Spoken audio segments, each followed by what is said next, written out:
کہ جو اللہ پاک اور اس کے رسول علیہ الصلوۃ والسلام سے محبت کرتا ہے اور اللہ پاک اور نبی علیہ الصلوۃ والسلام اس سے محبت کرتے ہیں، وہ پھر وہ جھنڈا کس کو دیا؟ سیدنا علی کرم اللہ وجہ الکریم کو اپنا یہ چیز. تو یہ مطلب یہ ہے کہ آپ علیہ السلام کے ہاتھ پر بھی فتح ہو سکتی تھی، آپ ہی جھنڈا لے کے چلے جاتے، لیکن یہ ان کی شان بتانا تھی، ان کا مقام بتانا تھا کہ ان کا مقام کیا ہے، ان کا مرتبہ کیا ہے، ان کو اللہ پاک کے ہاں یعنی کیا درجہ حاصل ہے. تو یہ بات تو سیدنا علی کرم اللہ وجہ الکریم میں بہت ساری صفات تھیں، ہم تو گن ہی نہیں سکتے، وہ اللہ پاک نے کیا کیا شانیں ان کو عطا فرمائی. تو ان کے ان ہستیوں کے تذکرہ کرنے کا مطلب یہ ہوتا ہے کہ ہم میں بھی ہم کچھ ان کی صفات سے فیض حاصل کر لیں، تاکہ ہمیں بھی کچھ نہ کچھ اللہ کے ہاں مقام مل جائے، ہم سے بھی اللہ پاک محبت کرے، ہم سے بھی رسول صلی اللہ علیہ وسلم محبت کریں، اور حضرت علی کرم اللہ وجہ الکریم وہ بھی ہم سے محبت کریں. اب یہ آج موضوع نہیں ہے، لیکن لفظ چھڑا ہوا ہے تو تھوڑا سا اس کے متعلق بھی بتاتا جاؤں. بلکہ سیدنا علی کرم اللہ وجہ الکریم کے خطبات میں، آپ کی تعلیمات میں یہ چیز پائی جاتی ہے، محبت کا تذکرہ، محبت کیسے ہوتی ہے، محبت، کیونکہ آپ بہت بڑے عالم بھی تھے، بہت بڑے حکیم بھی تھے، دانا بھی تھے، عارف بھی تھے، اور سمندر تھے، ایک بحر بے کراں تھے علم کا، معرفت کا. یہ جو محبت آپ سن رہے ہیں، اب سوال یہ ہے، کیا محبت ہو جاتی ہے یا کی جاتی ہے؟ لیکن یہ ایک سوال ہے کہ محبت ہو جاتی ہے یا کی جاتی ہے. اچھا، میں آپ سے نہیں پوچھ رہا، میں قرآن مجید سے پوچھنے لگا ہوں. اچھا آپ سنیں. اچھا، قرآن مجید یہ کہتا ہے، قرآن مجید یہ ارشاد فرماتا ہے، نبی علیہ السلام یہ فرماتے ہیں کہ یہ کی جاتی ہے.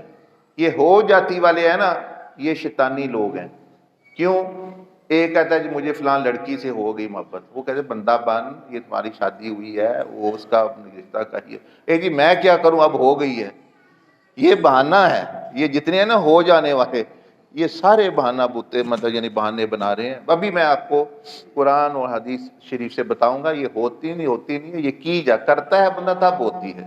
ورنہ تو بہانے کو جب میں تو فلاں کا جی فلاں کی محبت میرے دل میں آ گئی، اب میں کیا کروں جی، میرا کیا قصور ہے، امی جی ابو جی محلے والوں جی میرا کیا قصور، منو ہوگی میں تو ہوں پھر ہی کرنا. نہیں، یہ بہانہ ہوتا ہے.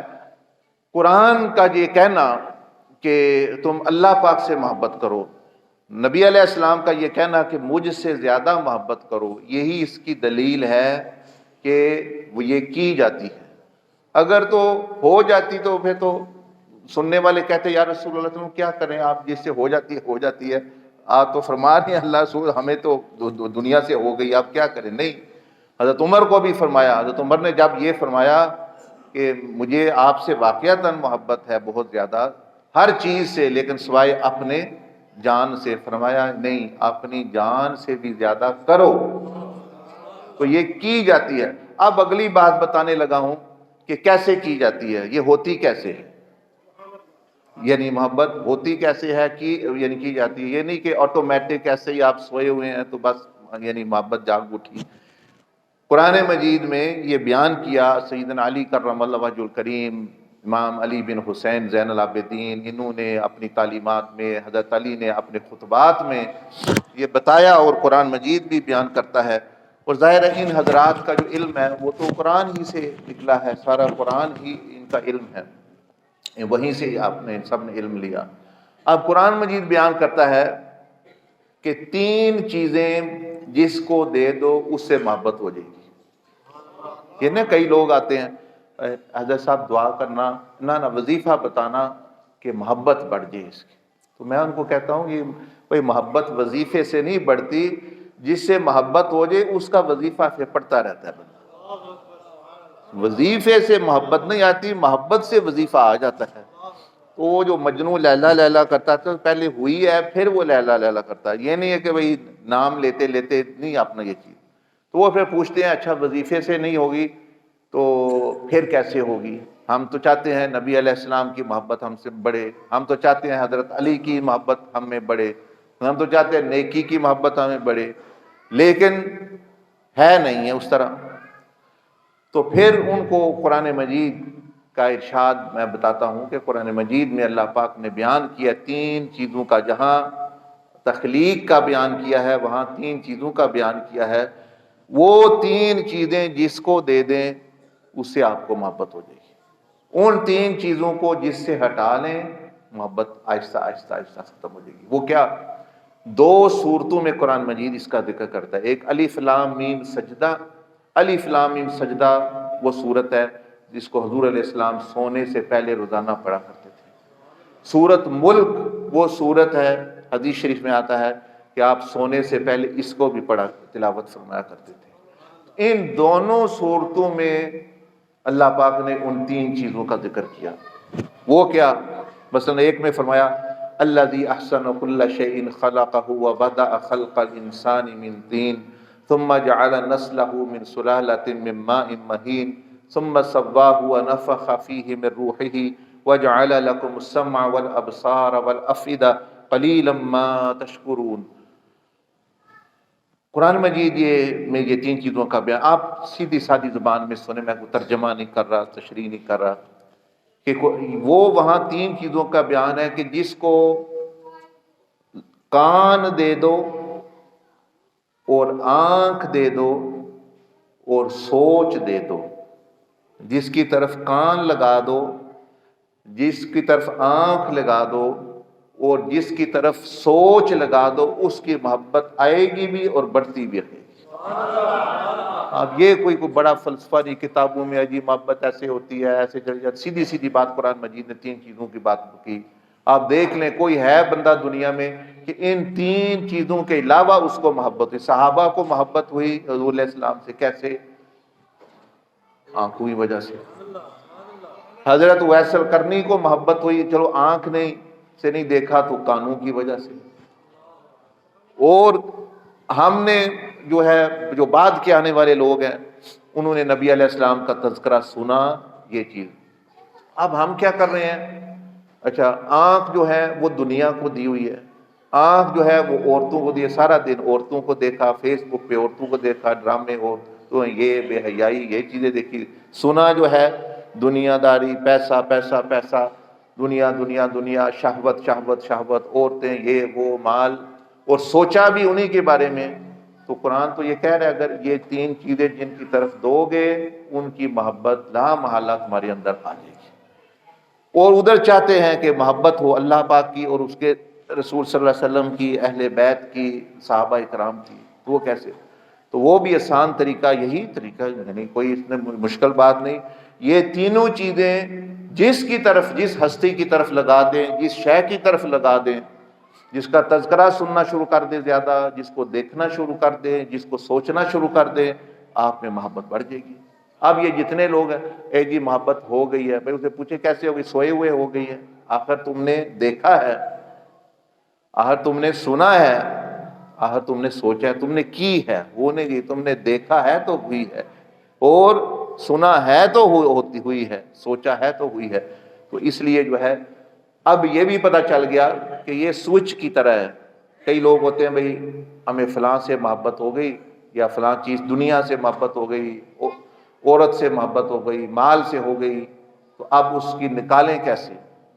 تو وہ بھی آسان طریقہ، بجائے صرف وظیفہ پڑھنے کے یہ تین چیزیں اس سے ہٹا لیں، اس کی بات سننا بند کر دیں، نہ فون پہ نہ کسی سے تذکرہ سنیں کوئی شے، اس کی تصویریں اس کو دیکھنا، اس کو ملنا بند کر دیں، اور دماغ میں اس کو سوچنا اس کے متعلق بند کر دیں، وہ آہستہ آہستہ آہستہ کم ہو جائے گی۔ تو یہ بار بار جو میں تذکرہ کر رہا ہوں حضرت علی کرم اللہ وجہ الکریم کا، کہ وہ بھائی محبت ان سے بھی ہو اور ان کو بھی ہم سے ہو، لیکن ساتھ ساتھ موٹی موٹی بات آپ کو یہ آج پتہ چل گئی کہ کوئی وظیفہ بعد کی بات ہے، پہلے یہ ہے کہ جس سے آپ محبت کرنا چاہتے ہیں اس کے بارے میں سنا کریں، اس کا تذکرہ، ان کے حلیے کا تذکرہ، ان کی سیرت کا تذکرہ، ان کے شمائل کا تذکرہ، ان کی شان، ان کی نعت، ان کے معجزات، ان کی ایک ایک چیز دیکھا کریں، دیکھنا کہ جو ان کے غلام ہیں، جو ان کے نمونے بنے ہوئے ہیں اولیاء اللہ، دنیا میں ایسے بھی لوگ ہیں جو ان کے نمونے ہیں. گنبد شریف ہے آپ کے سامنے، مدینہ شریف شہر ہے، نبی علیہ السلام سے نسبت رکھنے والی چیزیں ہیں، ان کو دیکھنا اور خیال میں ان کو سوچنا، دماغ میں ان کا تصور رکھنا، یہ چیز، اور آنکھوں سے دیکھنا آثار نبوی، اور ساتھ ہی کانوں سے ان کا تذکرہ زیادہ سے زیادہ سننا، یہ تین چیزیں ہوں تو لا محالہ نبی علیہ السلام کی محبت آپ میں بڑھ جائے گی. ہاں یہ چیز اور کسی کو دے دیں تو اس کی بڑھنا شروع ہو جائے گی. تو یہ چیز ہے. تو ایک تو یہ یاد رکھے کہ بھئی یہ محبت کا بھی آپ کو یہ بھی پتہ چل گیا، اور یہ بھی پتہ چل گیا کہ یہ پیدا کیسے ہوتی ہے، اور اللہ جل مجدہ اور رسول صلی اللہ علیہ وسلم کی محبت جو ہے وہ کیسے پیدا ہوتی ہے وہ بھی سن لیا. اب آخر پہ چند کلمات یہ میں نے لکھے ہوئے ہیں سیدنا علی کرم اللہ وجہ الکریم کی جو نصیحت ہے وہ آپ کو سنانے کے، وہ صفتیں ہم میں بھی کچھ آ جائیں جو آپ پسند کرتے تھے، تاکہ آپ بھی ہم سے محبت کریں.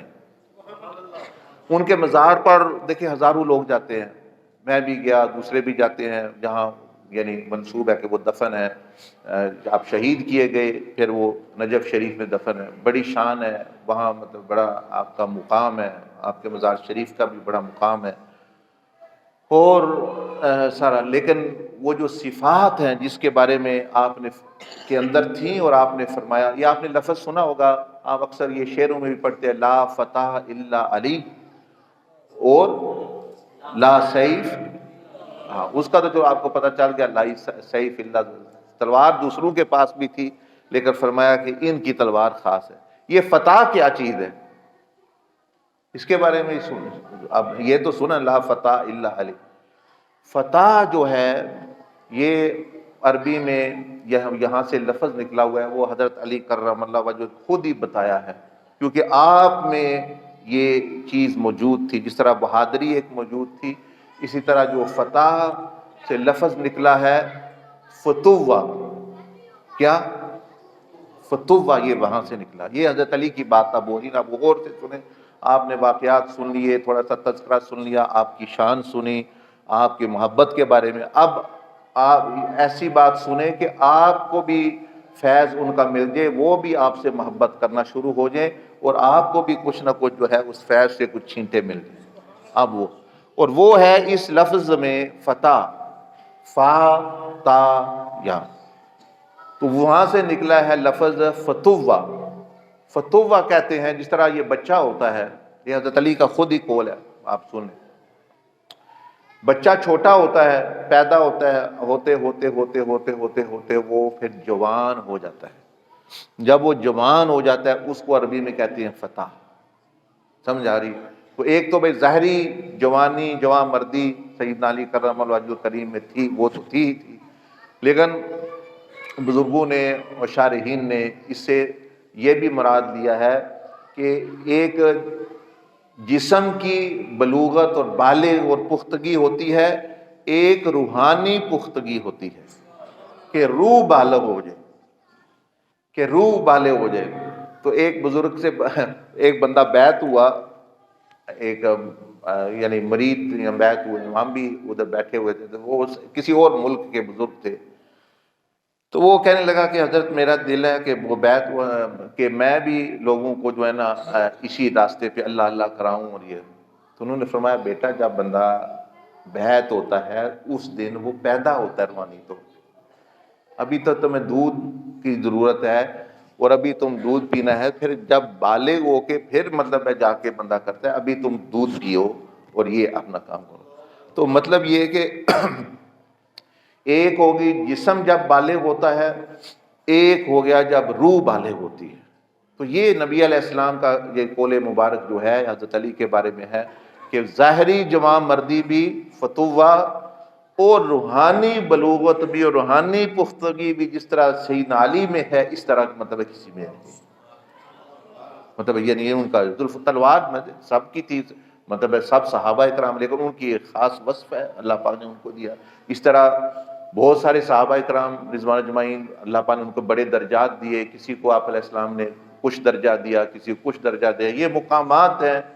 سیدنا عبدالعزیز دباغ نے فرمایا کہ ہر صحابی حضور علیہ السلام کے کسی نہ کسی وصف کا وارث ہے، کوئی نہ کوئی نبی علیہ السلام کی نشانی پائی جاتی ہے، کسی میں 1، کسی میں 2، کسی میں 10، کسی میں 15، کسی میں 20، ہر صحابی میں۔ یہ 1,24,000 ہیں تو 1,24,000 میں پائی جائے گی۔ اور فرمایا اگر وہ کسی بھی صحابی سے کوئی بندہ بغض یا برائی ارادہ رکھتا ہے تو وہ گویا نبی علیہ السلام کے اس وصف سے بغض رکھتا ہے۔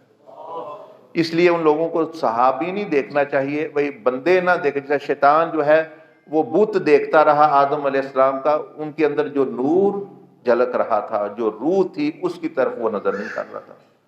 وہ کہہ رہا تھا یہ مٹی سے ہیں تو میں آگ سے ہوں۔ بات تو مٹی آگ کی تھی نہیں، بات تو تھی جو ان کے اندر روح اور نور محمدی دمک رہا تھا، چمک رہا تھا، اس کی تھی۔ تو جس کی ظاہر پہ نظر رہ گئی، بت پہ رہ گئی، وہ محروم ہو گیا، وہ گستاخی کر بیٹھا۔ اس طرح سیدنا عبدالعزیز دباغ نے فرمایا کہ صحابہ کے جسموں کو نہ دیکھو، ان کے بتوں کو نہ دیکھو، ان کے اندر جو نور محمدی کی کرن چمک رہی ہے اس کو دیکھ، اس وجہ سے ادب کرو۔ وہ ان کا جسد ہے، مٹی سے بنا ہے، جو ہے وہ جانے، ان کا کام جانے۔ ہم نے تو نسبت محمدی سے ادب کرنا ہے، کیونکہ جب آپ نے صحابی کہہ دیا تو ان کی نسبت ادھر ہوگی، کس کے صاحب ہے، کس کے ساتھی ہیں۔ صحابی کا مطلب یہ ہے بھی ساتھی، تو یہ چیز بہرحال اس طرح ہر صحابی رضی اللہ عنہ کی، ہر ولی کی شان بیان کرنی چاہیے، کسی کی جو ہے تنقیص نہیں کرنا، یہ نہیں تھا، وہ نہیں تھا نا۔ یہ اہل سنت کا عقیدہ مسلک یہ بڑا خوبصورت، بڑا حسین ہے۔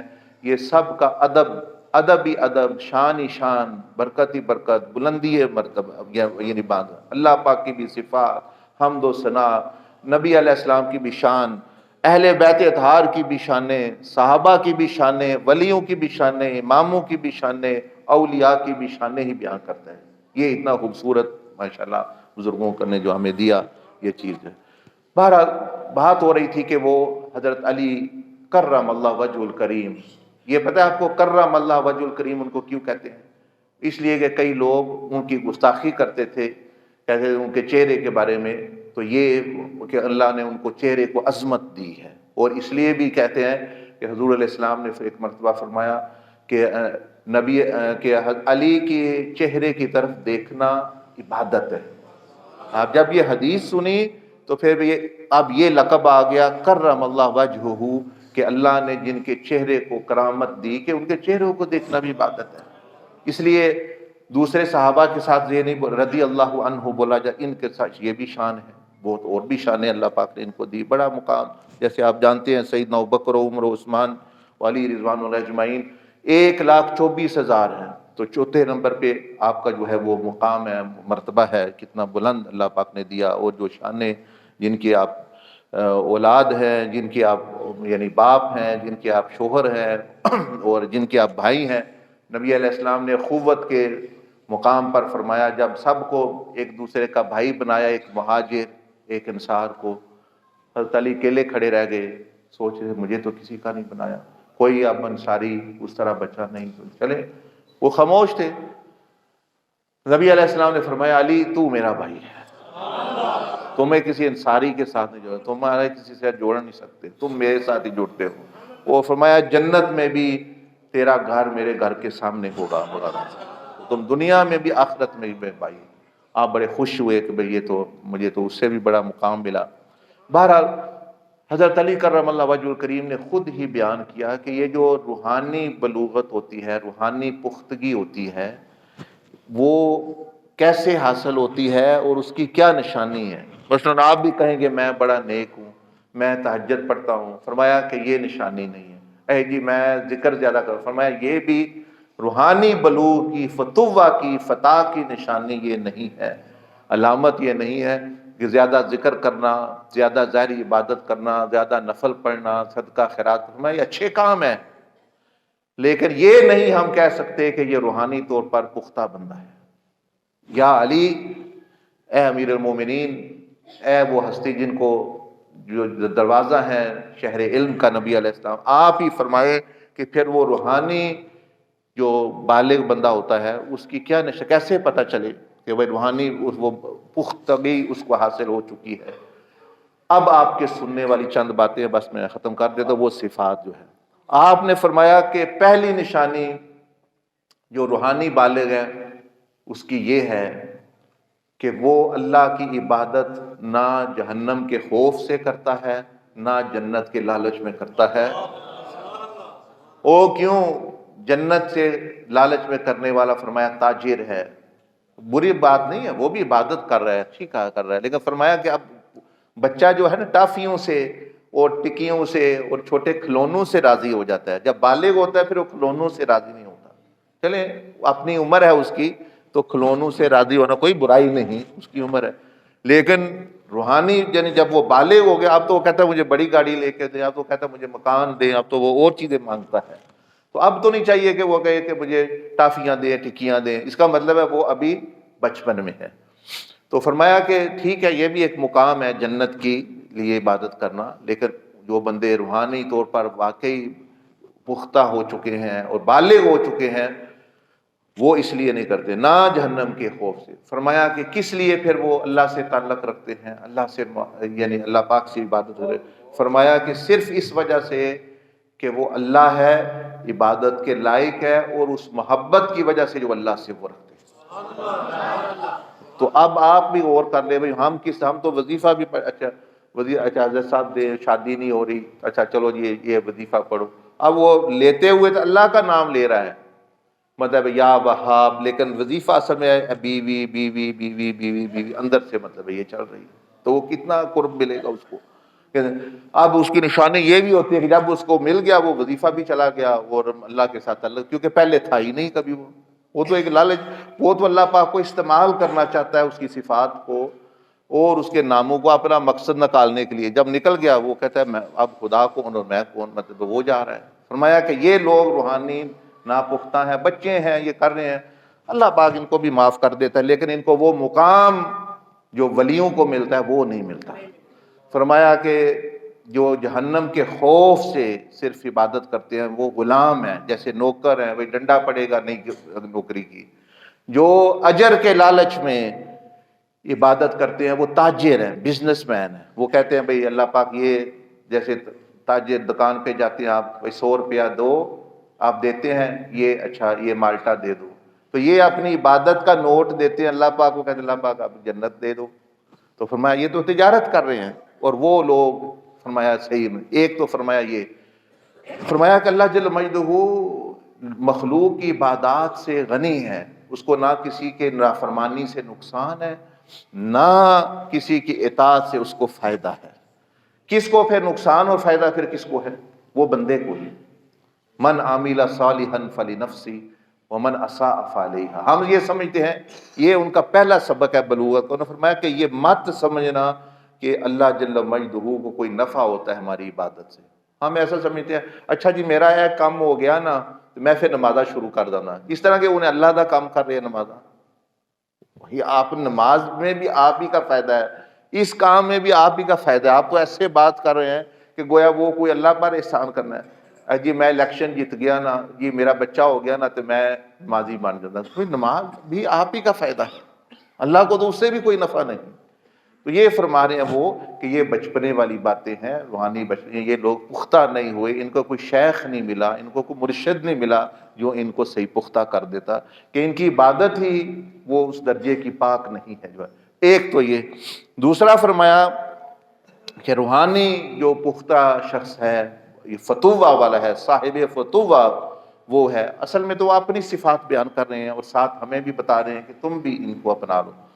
فرمایا وہ بندہ کہ جس کو دشمن پر غلبہ مل جاتا ہے، مطلب بندہ ایک غلبہ مل گیا، آپ نے دشمن کو جو ہے زیر کر لیا، اس نے کوئی آپ سے بے ادبی کی یا جو بھی معاملہ چل رہا ہے، فرمایا غلبے کے باوجود معاف کر دینا، یہ روحانی پختگی کی علامت ہے۔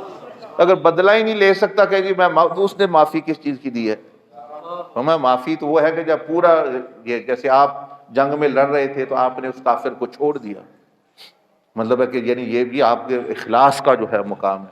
تو فرمایا فتوہ یہ ہے، اور روحانی پختگی یہ ہے کہ غلبہ ہو جائے کسی پر بھی، اور ایسے آپ نے بہت سارے لوگوں کو چھوڑا، یہاں تک کہ جس نے آپ کو خنجر مارا وہ بدبخت لعنتی شخص نے، عبد الرحمن ابن ملجم نے، آپ نے فرمایا کہ دیکھو آپ کے وہ زخمی تھے اس وقت، آپ نے امام حسن حسین رضی اللہ عنہ کو فرمایا کہ دیکھو یہ پریشان ہے، کیونکہ رمضان کا مہینہ تھا، یہ پریشان ہے، میرے لیے جو سحری یا افطاری یا جو بھی تھا، آپ نے فرمایا بھی وہ جو پانی یا چیز ہے وہ لا کے اس کو پلاؤ، پریشان ہے یہ، اس کو دو۔ اور فرمایا کہ اگر میں زندہ رہا میں خود فیصلہ کر دوں گا، اور نہ ہوا تو پھر جو ہے تم جو بھی اللہ کی کتاب ہے۔ اور یعنی اس حالت میں بھی آپ جو ہے وہ یعنی احسان اور شفقت کر رہے ہیں، یہ مقام ہے، یہ مقام۔ ہاں میں تو مطلب ہے کہ کچھ بھی نہیں بس میں اور کوئی نہیں تو بددعاواں ہی پہ دینے بندیاں، اور کوئی بس اللہ تیرا ککھ نہ رہے، اے نہ ہوئے۔ اب یہ بچپنے والی باتیں ہیں، یہ چیزیں اپنا کوئی چیزیں، یہ چیز نہیں۔ تیسرا فرمایا کہ روحانی پختگی کی یہ علامت ہے، وہ صفت فتوہ، صاحب فتوہ وہ ہوتا ہے، یعنی حضرت علی کرم اللہ وجہ الکریم اگر چاہتے ہیں وہ آپ سے محبت کریں، وہ جن صفات کو وہ پسند کرتے ہیں، فرمایا وہ بندہ ہے کہ جو جب جذبات میں ہوتا ہے، مثلا غصہ آ گیا، کسی موڈ میں آ گیا، اور وہ کنٹرول نہیں اپنے آپ کو کر سکتا، وہ کہتا ہے جی میں تو غصہ، مجھے تو غصہ آ جائے بس مجھے کچھ نہیں سجائی دیتا، میں تو گالی یہ وہ، محبت ہو جائے پھر بھی مجھے کچھ نہیں دکھائی دیتا، جی میرا موڈ ٹھیک نہیں ہے، میرے آج مجھ سے بات نہ کرنا، میرا موڈ خراب ہو گیا ہے، میرا یہ ہو گیا ہے۔ تو فرمایا کہ روحانی جو پختگی والا شخص ہے وہ موڈ اور جذبات پر حاکم ہوتا ہے، وہ ان چیزوں کو کنٹرول کرتا ہے، غصہ اور پیار اس کو کنٹرول نہیں کرتے۔ میں یہ کیا بات، تو اللہ نے اشرف المخلوق تمہیں بنایا، تمہیں تو غصہ آگے کھینو ٹلا بنایا ہوا ہے، غصے نے تم وہ جدھر وہ کہتا ہے شیطان تم ادھر چلے جاتے ہو۔ محبت جو ہے تم میں ہے، ٹھیک ہے جذبہ ہے، لیکن تمہیں کنٹرول رکھنا ہے بھئی اس محبت کے جذبے کو اللہ اور اس کے رسول کی طرف رخ کرے، یہ کہیں شیطانوں اور غلط چیزوں کی طرف رخ نہ کرے۔ تو فرمایا کہ روحانی پختگی والا شخص، روحانی بالغ شخص جو ہے، صاحب فتوہ، یعنی جو نبی علیہ السلام نے ان کو لقب دیا، فرمایا اس کی نشانی ہے کہ جذبات اور ایموشنز پر اور مطلب موڈز پر وہ غالب ہوتا ہے، وہ چیزیں اس پر غالب نہیں ہوتی۔ اس لیے آپ دیکھیں کہ بڑے اولیاء اللہ وہ حال پر غالب رہتے ہیں۔ حضرت حضور داتا صاحب نے لکھا ہے کہ جو کامل لوگ ہیں وہ حال پر غالب رہتے ہیں اور دوسروں پر حال غالب آ جاتا ہے۔ کوئی بری بات نہیں ہے وہ، لیکن یہ ہے کہ کمال اس میں ہے کہ حال پر غالب رہے۔ چوتھی بات آپ نے فرمائی کہ غصہ تو بندے کو آتا ہے، ہر ایک کو آتا ہے، لیکن جو روحانی جس کو پختگی حاصل ہے، روحانی بلوغ حاصل ہے، جو میرا وارث بننا چاہتا ہے میری صفات کا، فرمایا کہ عین غصے کی حالت میں نرمی کرنا یہ روحانی عروج کی علامت۔ مطلب اس وقت نرمی کرنا کتنا مشکل ہے، اس وقت تو بندہ ہوتا ہے۔ تو فرمایا کہ یہ وہی شخص کر سکتا ہے کہ جو جس کی روح اور جس کا نفس تزکیہ ہو کے روحانی پختگی میں، ورنہ تو اس وقت بندے کو غصہ اس وقت تو دوسرے پر اتار دیتا ہے، مجھے غصہ آ گیا، یہ بیچارہ آ گیا، ایک پر آیا ہے دوسرا آ گیا اس پر بھی غصہ کر دیا، کوئی کنٹرول ہی کوئی نہیں۔ لیکن غصہ کی حالت میں نرمی کرنا، یہ فرمایا والکاظمین الغیظ، یہ بڑے لوگوں کا کام ہے، متقین کا کام ہے اور اولیاء کا کام ہے، تو بندے اس کا فائدہ بڑا ہوتا ہے نرمی سے اپنا سوچ۔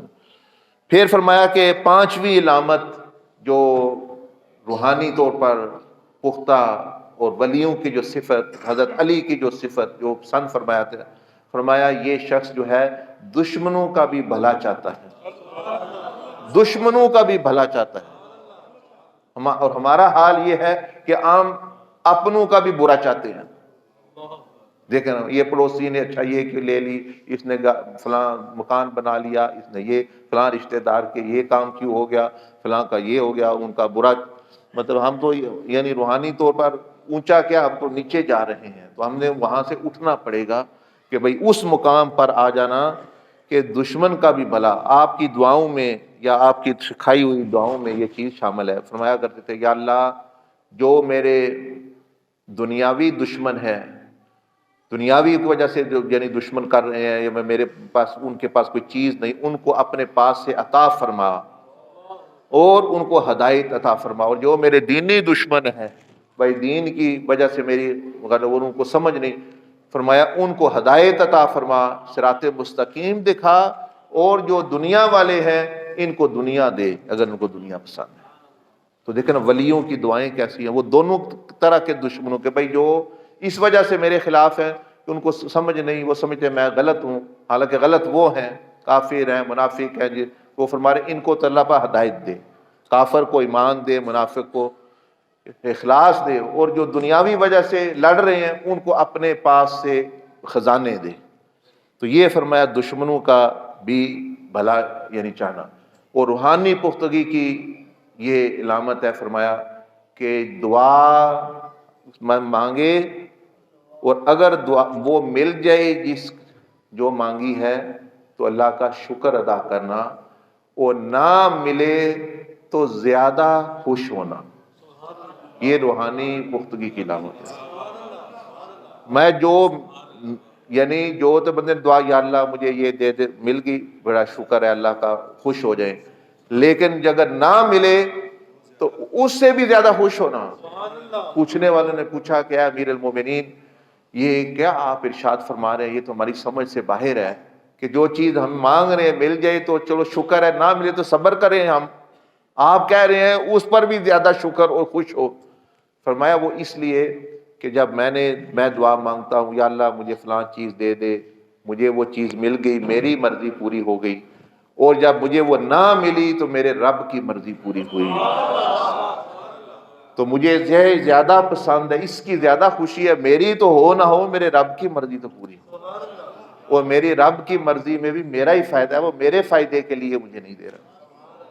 تو یہ دیکھیں نا مطلب یعنی کتنا یعنی مقام آپ فرمایا کرتے تھے دعا کے بارے میں، سیدنا علی فرمایا کہ اگر نبی علیہ السلام یہ نہ فرماتے دعا و مخ العبادہ، دعا عبادت کی مغز، عبادت کا مغز ہے، یا اللہ کی طرف سے حکم نہ ہوتا بھائی دعا مانگا کرو، اگر نہیں مانگو گے میں ناراض ہو جاؤں گا، میں کبھی بھی دعا نہ کرتا، میں کبھی بھی اللہ پاک سے کوئی درخواست نہ کرتا۔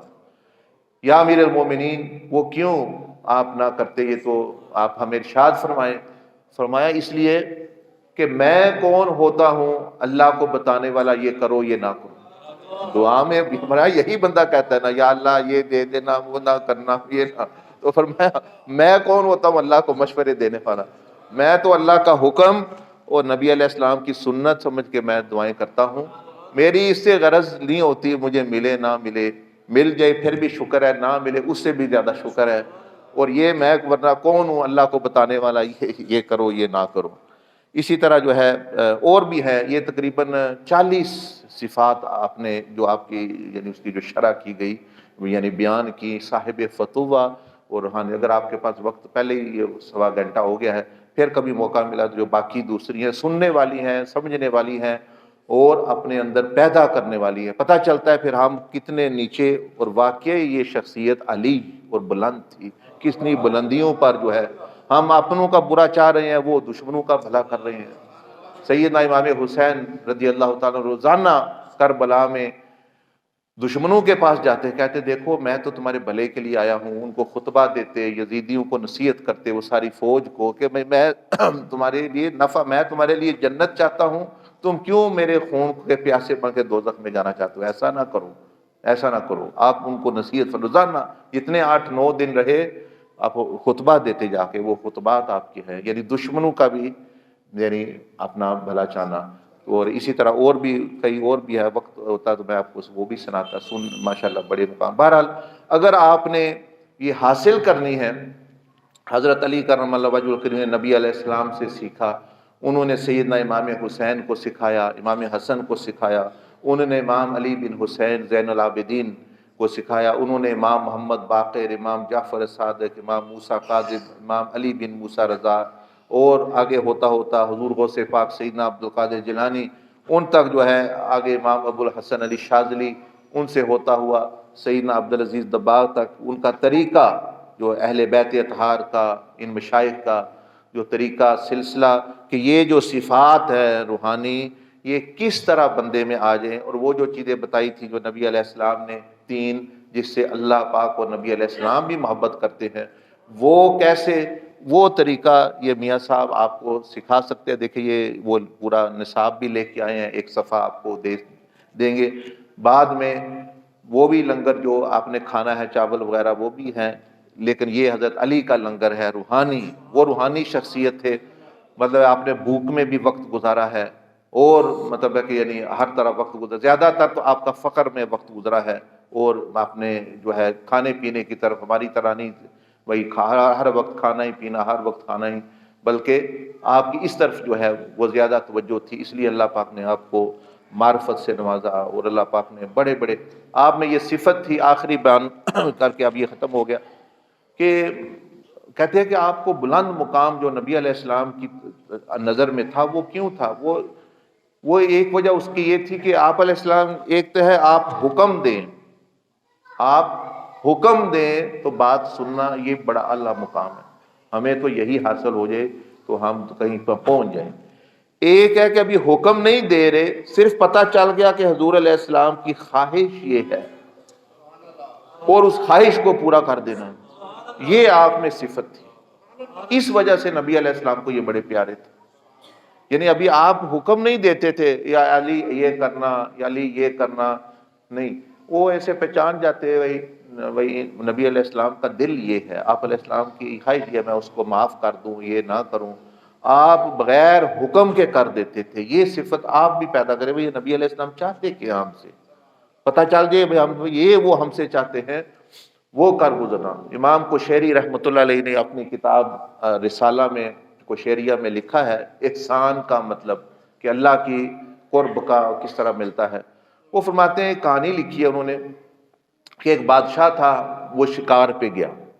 وہ ایک وزیر کو بڑا پسند کرتا تھا، دوسروں کو اتنا ترجیح نہیں. وہ دوسرے حسد کرتے تھے، بھئی اس کو کیوں پسند کرتے ہیں. وہاں گئے، باہر جنگل تھا، پہاڑ تھے، پہاڑوں پر سردی کا موسم تھا، برف پہاڑوں کے اوپر ہوتی ہے، وہ نیچے نہیں تھی، اوپر. تو بادشاہ ایسے گھوڑے پہ سوار تھا، پورا قافلہ. بادشاہ نے نا ایسے نگاہ ایک دو دفعہ پہاڑ کی طرف ایسے کی، ایسے دیکھ رہا تھا. اتنی دیر کچھ کہا نہیں بادشاہ نے. پھر وہ نارمل باتیں ہو رہی ہیں. وہ جو وزیر تھا یا وہ غلام تھا ان کا، وہ اس نے گھوڑا دوڑا دیا. دوسرے کہنے لگے یہ کیا ہو گیا اس کو، یہ اپنی مرضی سے ہی چلا گیا، یہ کدھر گیا ہے. تھوڑی دیر بعد دیکھا وہ آیا، اس نے تھیلے میں برف لی ہوئی بادشاہ کو پیش کی. بادشاہ بڑے خوش ہوا. تو وہ بڑے حیران ہوئے کہ بھئی بادشاہ نے تو کہا ہی نہیں مجھے برف چاہیے، یا یہ برف ضرورت ہے، یا یہ لے آیا، اس کو کیسے.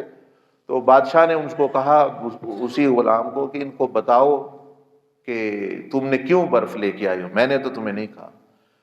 اس نے کہا کہ بات یہ ہے کہ میں نے دیکھا کہ بادشاہ پہاڑ کی طرف دیکھ رہا ہے، برف کی طرف دیکھ رہا ہے، اور بادشاہ فضول نہیں دیکھتے کسی کی طرف. تو میں سمجھ گیا کہ بادشاہ کو برف کی طلب ہے. تو امام کوشیری لکھتے ہیں کہ احسان یہ ہے کہ ایک ہے رب کا حکم آ جانا، رب کے حکم کے علاوہ ہی رب کی منشا سمجھ کے ہی عمل کرنا شروع کر دینا، یہ ہے احسان. تو یہ حضرت علی کرم اللہ وجہہ الکریم میں صفت تھی، جو نبی علیہ الصلوۃ والسلام کی جو خواہش ہوتی وہ ہی پورے. ابھی حکم نہیں دیتے. مثلا ایک دفعہ آپ آئے تو دیکھا حضور علیہ السلام کے چہرے پر کچھ نکاحت کے اثار ہے، رنگ مبارک جو ہے بھوک کی وجہ سے. پوچھا دوستوں سے کیوں؟ فرمایا بھوک ہے، کھانا نہیں ملا. کہا نہیں حضور علیہ السلام نے. آپ چلے گئے گھر میں، پوچھا سیدہ کائنات سے، سیدہ فاطمہ الزہرا سلام اللہ علیہ ورضی اللہ تعالی عنہا سے، کوئی نہیں ہے. آپ ایک یہودی کے پاس گئے، گوارانہ کیا اس سے قرض لوں. فرمایا کہ کوئی کام کرنا ہے. اس نے کہا ہاں کام یہ پانی نکالنا ہے، ایک ڈول کے بدلے ایک کھجور دوں گا. آپ نے فرمایا ٹھیک ہے. آپ نے پتہ نہیں 40 ڈول نکالے، 50 نکالے. وہ 50 کھجوریں لے کے جو ہے وہ آپ حضرت نبی علیہ السلام کے پاس تشریف لے آئے. فرمایا یہ آپ علیہ السلام نے کھائی. آپ بڑے خوش ہوئے، آپ نے دعائیں دی، اور پھر کچھ فرمایا بھی. فرمایا علی یہ میری محبت کی وجہ سے تم نے ایسے کیا ہے نا؟ کہنے لگے ہاں. اب دیکھیں انہوں نے فرمایا نہیں کہ علی میں بھوک ہے جاؤ کچھ کھانے کے لیے لے کر. وہی بندہ تو وہ ہے، مرید تو وہ ہے، امتی تو وہ ہے، بندہ تو یہ وہ رب کا وہ ہے کہ جو رب کی منشا، نبی کی منشا، شیخ کی منشا سمجھ کے عمل کر دے، اس کو مقام ملتا ہے. جنگ خندق میں آپ نے آپ فرمایا ایک بندہ بدبخت، وہ کافر، وہ